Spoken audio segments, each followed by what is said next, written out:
Recapitulating,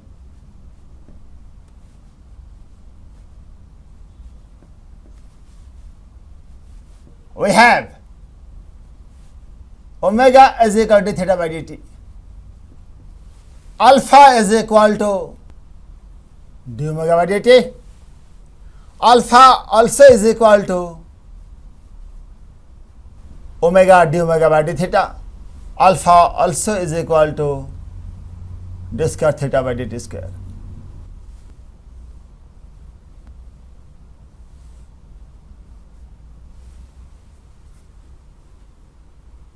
And theta can be calculated by integrating omega with respect to time. So, these are all the expressions you need to remember. And I will tell you in the next sections how to use all these expressions through several examples. Here I may take a small example for you. For instance, omega is equal to 2t. Angular speed changes in this way. Find the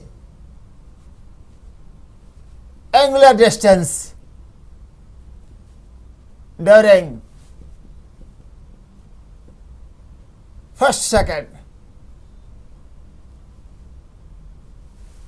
During first second, what is the angular distance covered by the body? Angular distance is equal to, or you can just write, angular velocity is equal to d theta by dt. This gives us, by cross multiplication, during a very small time interval dt, this covers a very small angle d theta. So, the total angle covered during time t can be calculated by integrating both sides. At time t equal to 0, let us assume that theta is 0. At time t, you will get the angle theta. So, theta can be written as omega dt integral from 0 to t. This is what is the derivation of this formula. Using this formula, we can substitute omega is 2t and its integral from 0 to t. So, how much you are getting? T square by 2 into 2. This is t square from 0 to t is equal to first second from 0 to 1, that is 1 radian. Answer. So, this is the utility of this formula. Let us use this formula. This formula you can use only theta is given as the function of time. Let us take an example for this. Well, let us take the example for this formula. Suppose theta varies. Theta means you draw this radial line, this angle varies with respect to time like this. Theta is equal to 2 t cube.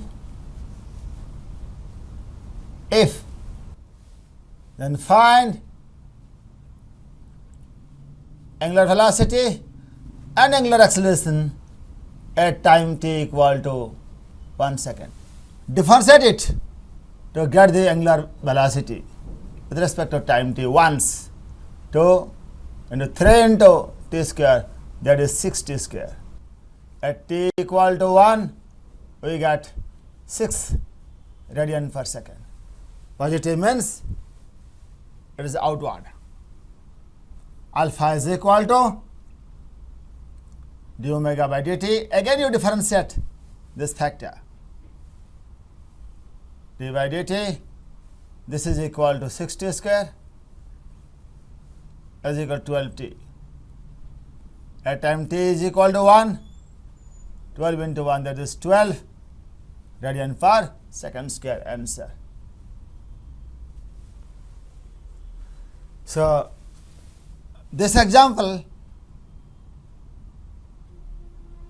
utilizes this formula or these two formulae, because using these two formulae, putting omega is equal to d theta by dt in the second formula, alpha is equal to d omega by dt, we got alpha is equal to d square theta by dt square. So, you are differentiating theta 2 times with respect to time. Now, let us take an example to use this formula. If alpha is equal to k into omega, if the angular acceleration of a rigid body is directly proportional to the angular velocity, assuming initial angular velocity at time t equal to 0, that is called initial, omega naught is equal to 2 radian per second, k is equal to 1. Find omega at theta is equal to 10 radian. Right, alpha is equal to omega d omega by d theta. This is the formula, one of the formula for angular acceleration, and given angular acceleration condition is k into omega is equal to omega d omega by d theta. Omega will be getting cancelled from both sides to get k into theta by cross multiplication is equal to d omega. Let us integrate both sides. When theta is equal to 0, omega is omega naught. When theta is theta, omega is omega. So, we are getting k theta is equal to omega minus omega naught. What do we want? We want the angle, or we want the angular velocity at theta is equal to 10 radian. This we want. So, keep it in left hand side. Omega is equal to omega naught plus k into theta. What is omega naught? Plus 2. What is k? That is 1 unit. And what is theta? At what theta? 10 radian. How much you are getting? 10 plus 2, that is 12 radian per second, answer. So, these are the basic examples. To just brush up all these formulae we deduced. These are called general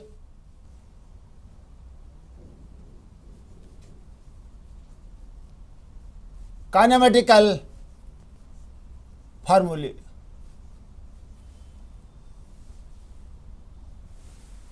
So, after understanding the angular velocity, angular acceleration, the angular distance or the displacement, let us go to the next section where I will be able to, by using all these ideas of angular velocity which defines the motion, I will be able to describe different types of motion of the rigid objects. Next, we need to calculate the angular acceleration. Before I start the next section, I would like to calculate the angular acceleration by taking one example. Let us recast the previous example of sliding rod.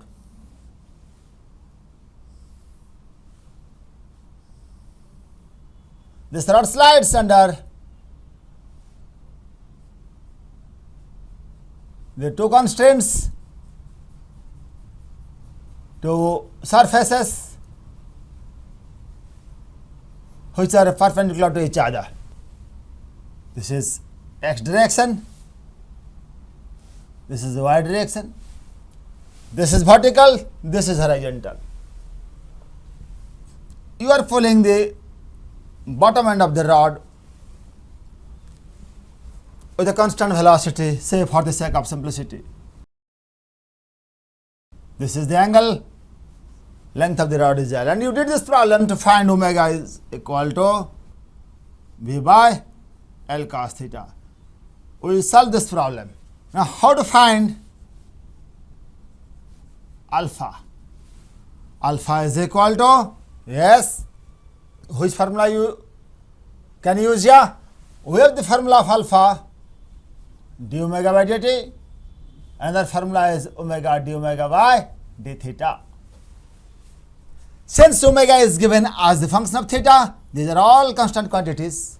We need to use this formula, omega d omega by theta. What is omega? V by L cos theta. Then d by d theta by V by L cos theta. V by L cos theta, you take V by L out of the derivative, d by d theta of secant theta. We are getting V square by L square by cos theta. Secant theta derivative is secant theta into tan theta. If you want to convert it to sin or cos, that is possible, or if you want to keep it like this in terms of secant tan also, that's also possible. 1 by cos can be written as secant, so secant square theta tan theta, and so this is the angular acceleration as the function of theta. If you use this formula, also you can get same answer. Alpha is equal to d omega by dt. What is omega? Omega is equal to V by L cos theta. Take V by L out, so d by dt, the secant theta. This can be written as secant theta into tan theta d theta by dt. But we know that d theta by dt is equal to omega. This itself is omega.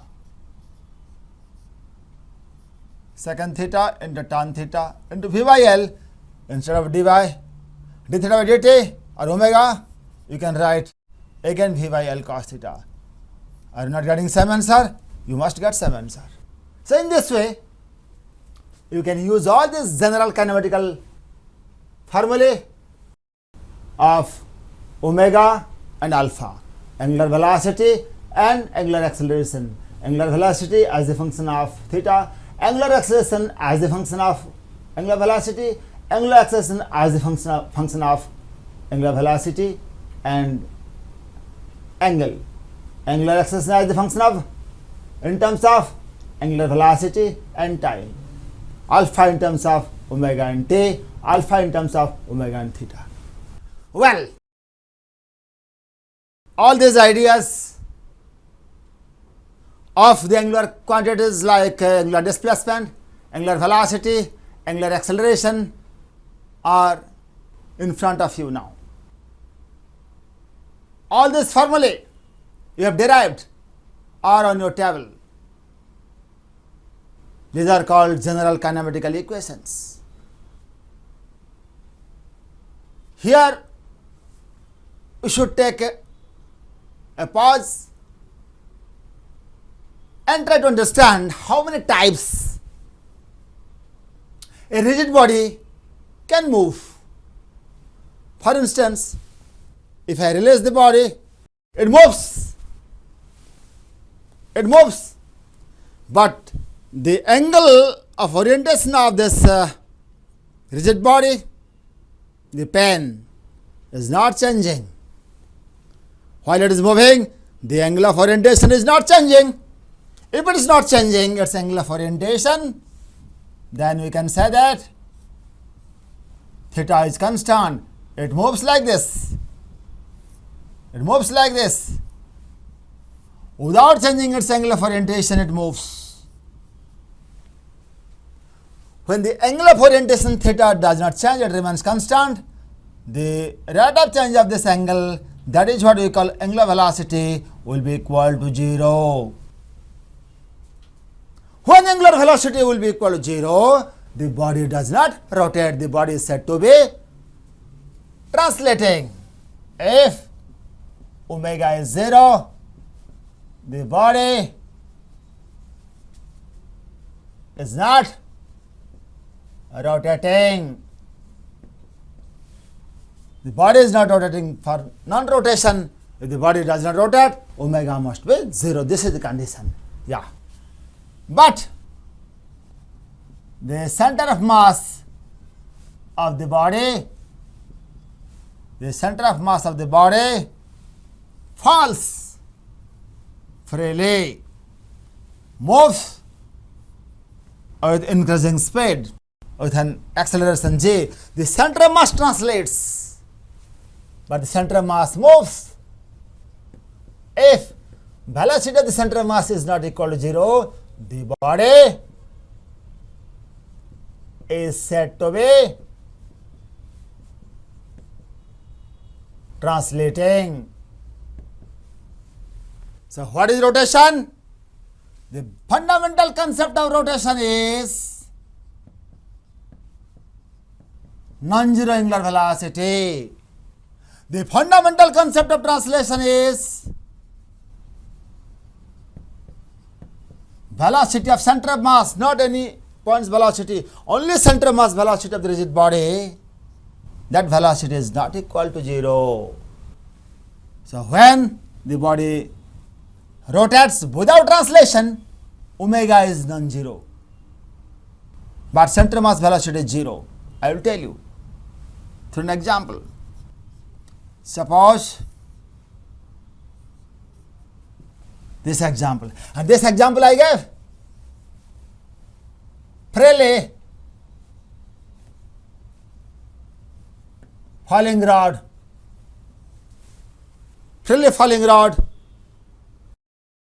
is freely falling. It's not the case of rotation, because this angle is not changing. That is pure translation. That is called pure translation.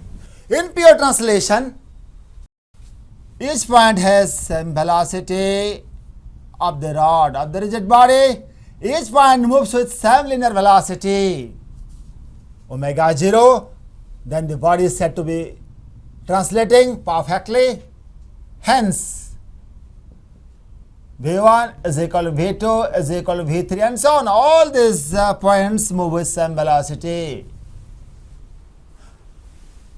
Linear velocities of all the points of the body are equal at an instant. Then the body is said to be translating perfectly, and the angular velocity of the body will be exactly equal to 0. That is the clear-cut case of pure translation. So, through an example, this is the first type of motion of the rigid body called pure translation.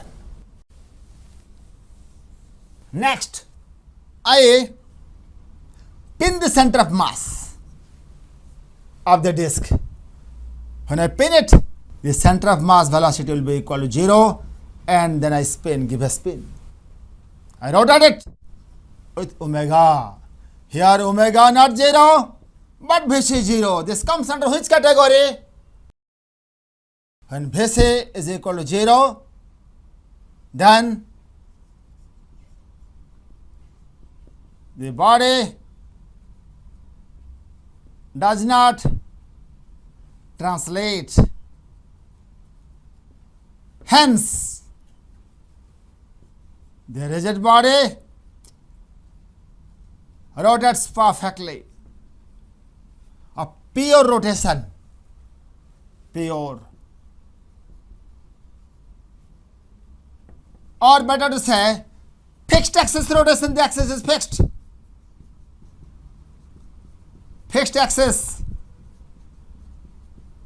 rotation, the second type of motion of the rigid body. Fixed axis rotation, for instance, our ceiling fan or table fan, they are fixed axis rotation because the center mass doesn't move,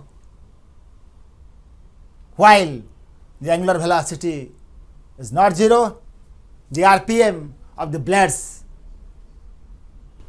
are not zero. Then we will talk about the third type of motion of the rigid body. In pure rotation,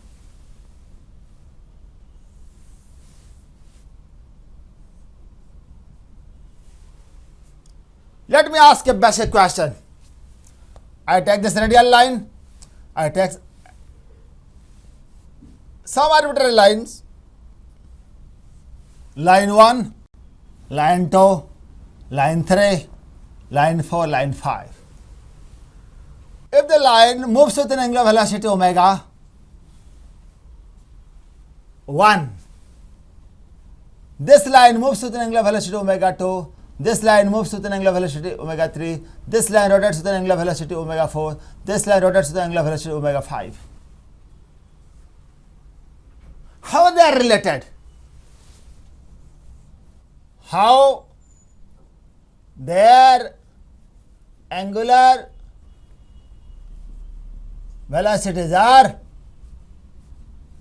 related? This is a common sense basic question or conceptual question.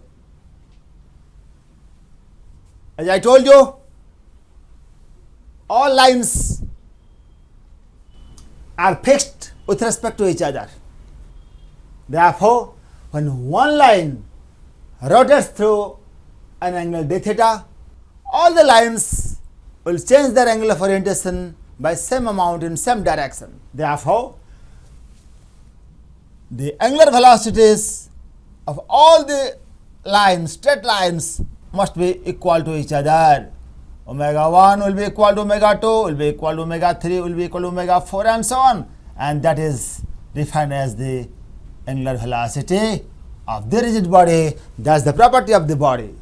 It doesn't depend upon any straight line outside or inside. It doesn't depend upon any reference point or reference axis, as I discussed previously. Well, this is the fixed axis rotation, a pure rotation so called. In this case, all particles are moving in circular paths. This particle moves in this circle, this particle 1 moves in this circle 1, and here the particle 2 moves in this circle, here the particle 3 moves in this circle. All the particles are moving in circular paths. In fixed axis rotation, any particle or any point of the rigid body moves in circular paths. Only in fixed axis rotation. Therefore, it may give some wrong impression that rotation means circular motion. Therefore, it may give a wrong impression that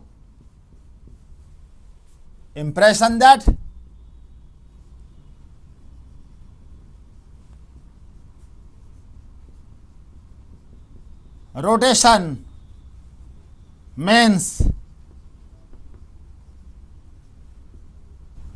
circular motion. For fixed axis rotation only, all particles will move in circular path. But reverse may not be true. Reverse may not be true. Circular motion, rectilinear motion, parabolic motion, elliptical motion, all types of motion along a line. This line can be curved line, that line can be straight line. Motion along a line is attributed to a particle or a point. However, rotational motion is attributed to a straight line. Many straight lines can be drawn inside the rigid body. Therefore, rotation is attributed to the rigid body or a straight line at least, and translation is attributed to a point mass or a point or a particle. Therefore, you should not get confused that rotation means circular motion. For fixed axis rotation, all points move in circular paths, but reverse may not be true. When a point moves in a circular path, the point is not at all rotating. Then what are the terms you can use for this? You can use the term revolution. That's a better term. The particles or the points are revolving in circular path, but they are not rotating. Rotation word cannot be used for the points or the particles or the point mass. So in fixed axis rotation,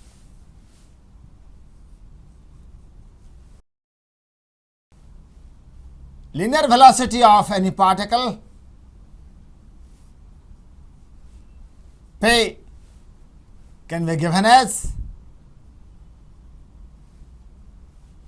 r into omega, because this particle moves in a circular path. Using the concept of circular motion, this particle velocity is tangential to the circle and is equal to r into omega. Everybody knows this in circular motion kinematics.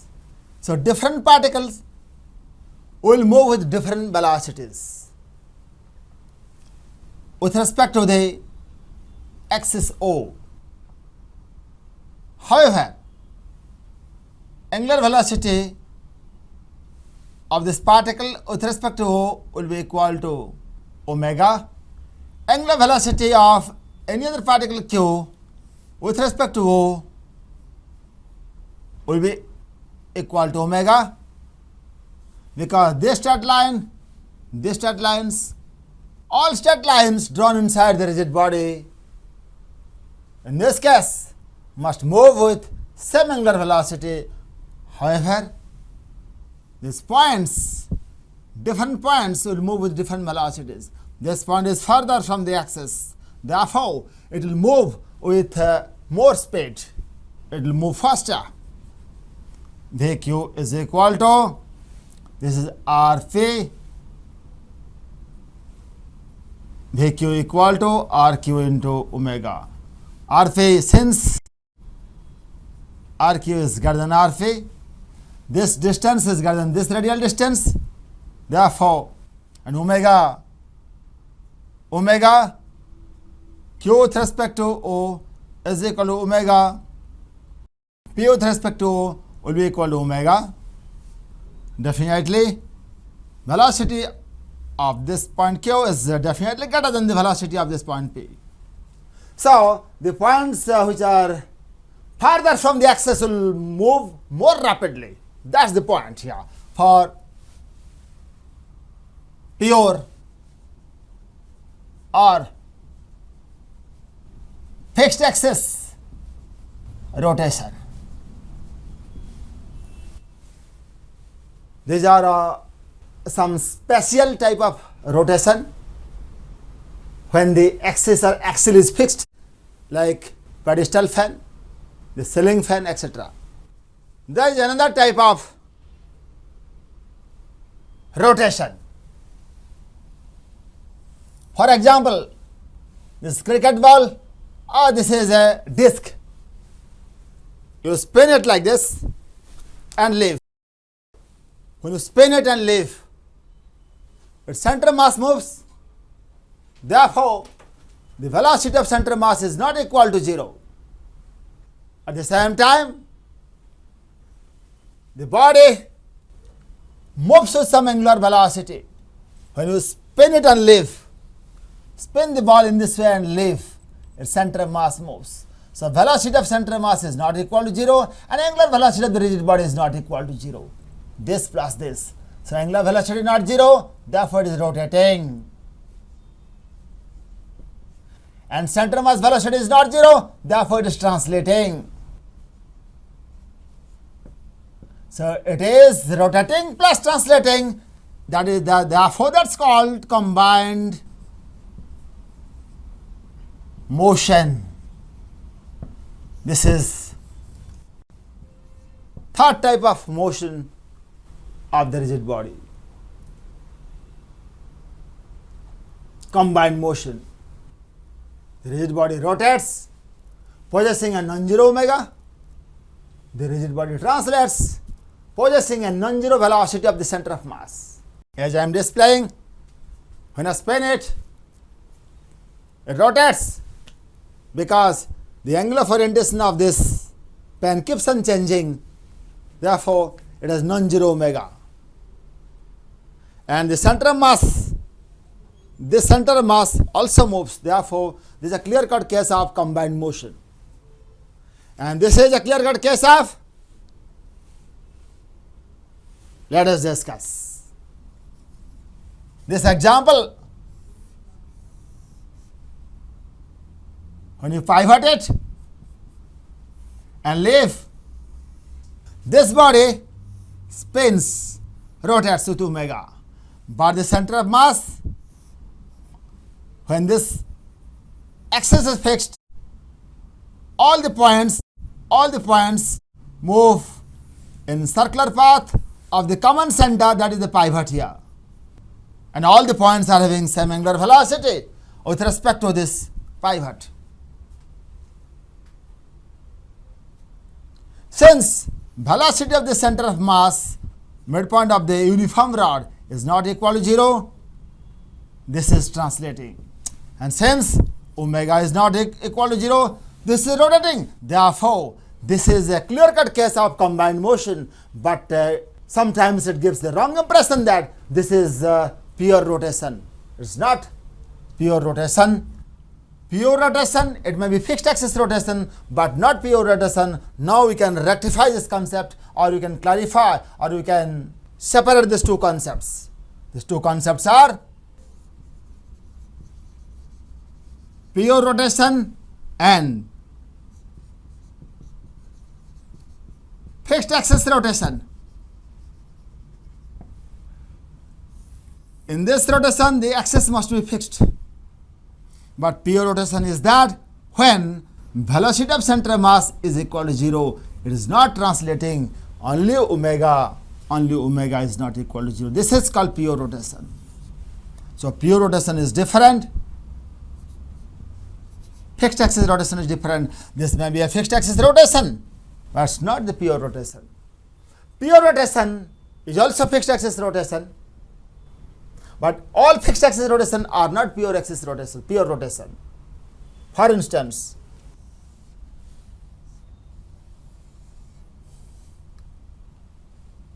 this is the center of mass.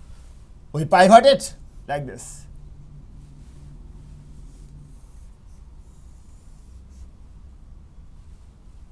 And here we pivot it like this. Here center of mass velocity, since it is pivoted, is 0. And we can spin it. Omega is not equal to 0, therefore it is a rotation or rotating. And this is no translation. No translation for rotation is called pure rotation, only rotation. And here it may have non-zero omega, but it must have, this is center of mass, will possess a non-zero speed which is equal to L by 2 into omega is not equal to 0. Therefore, it has translation or translating motion or translatory motion, and it has a rotation also. Since omega is not 0, this rod is rotating. Since the velocity of its center of mass is not equal to 0, this is translating. So therefore, the rod is undergoing both translation and rotation, even though this axis is fixed, even though this is fixed axis rotation. Both are the examples of fixed axis rotation, but here a combined motion, rotation plus translation. And this example A, here only a rotation, no translation, no translation, or pure rotation. There is a clear-cut case of pure rotation. This is called combined motion. Sometimes we can call it non-centroidal motion. This is called centroidal motion also. But I don't want to use all these terms. We have to use the easy terms to understand what is pure rotation, what is fixed axis rotation, what is pure translation, what is combined motion. With all these ideas, we have to proceed to explain the concept of rotation based upon the assumption that the rigid body is a flat or plane-like structure in general. It should rotate in the plane of the board without changing the axis of rotation or without changing the direction of omega. For instance, a spinning disk. This disk spins. This is the disk spinning. Center of mass moves, both omega non-zero and velocity of center of mass non-zero. Combined motion, but it is not changing the plane. It is moving in XY plane. So we have to restrict our discussion of rotation in a single plane. And using all these ideas, in the next class,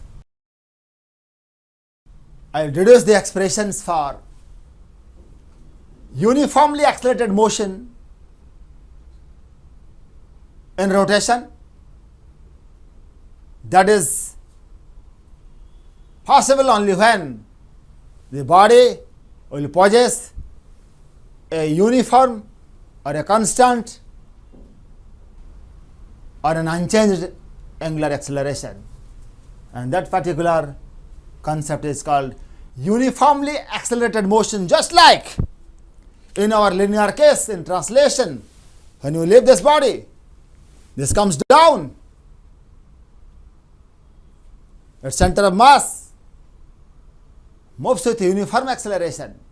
Therefore, this translatory motion is a uniformly accelerated motion. Similarly, when a body rotates with a uniform angular acceleration, that is also called uniformly accelerated motion, but that motion is rotational motion or angular motion. In next class, we will talk about uniformly accelerating angular motion or uniform angular acceleration. The body is undergoing uniform angular motion,